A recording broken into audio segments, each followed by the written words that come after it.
वाले हैं कि क्या कहते हैं जो नाव होती है हमारी वो किस तरह से वर्क करती है, कैसे तैरती है, और कब नाव हमारी डूब सकती है, कब नहीं डूबेगी, और इस पे कौन सा बल लगता है, बायोन्सी फोर्स लगता है, जो कि पानी के द्वारा जो है किसी भी वस्तु पर ऊपर की तरफ काम करता है। ठीक है, अब इस प्रैक्टिकल को हम लोग करने वाले हैं।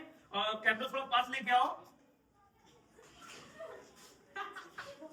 देखो यहाँ पे जो नाव होगी, नाव जब क्या कहते हैं पानी में रखेंगे हम, तो देखो नाव क्या हो रही है, तैर रही है कि नहीं?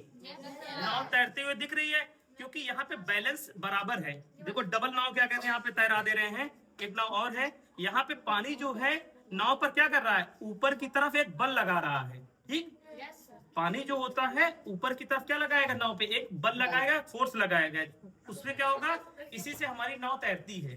तो ऊपर की तरफ जो बल लगता है उसको बोलते हैं बायोन्सी फोर्स। आर्किमिडीज ने एक सिद्धांत दिया था कि उत्प्लवन बल जो होता है वो वस्तु द्वारा पानी पर हटाए गए भार के बराबर होता है। ठीक, वो क्या होता है, आर्किमिडीज का सिद्धांत। सबको पता है दाब बराबर क्या होता है, दाब बल बटा क्षेत्रफल होता है। घनत्व क्या होता है, घनत्व बराबर द्रव्यमान बटा आयतन। ठीक है, क्लियर है ना सबको?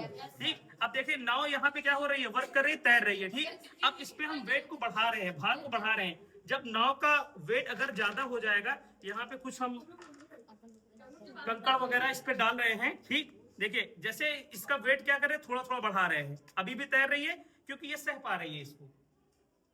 देखो अभी भी तैर पा रही है, देखो वेट बढ़ाते जा रहे हैं, लेकिन अभी भी क्या है, जैसे ही हम क्या कहते हैं वस्तु का भार बढ़ा देंगे, नाव देखो डूब गई। नाव पूरी तरह से क्या हो गई, डूब गई, क्योंकि नाव का भार ज्यादा हो गया और उसके द्वारा जो लगाने वाला उत्प्लवन बल है वो कम हो गया। इसके कारण हमारी नाव क्या हो जाएगी, पूरी तरह डूब जाएगी। ठीक, अब कब तक तैरती रहेगी, जब दोनों का भार समान होगा। जैसे इस पे लगने वाला जो फोर्स है वो और उसके द्वारा हटाया गया पानी का भार दोनों बराबर रहेंगे, तो नाव हमारी क्या हो जाएगी, तैर जाएगी। क्लियर है कि नहीं सबको? Thank you for watching my video.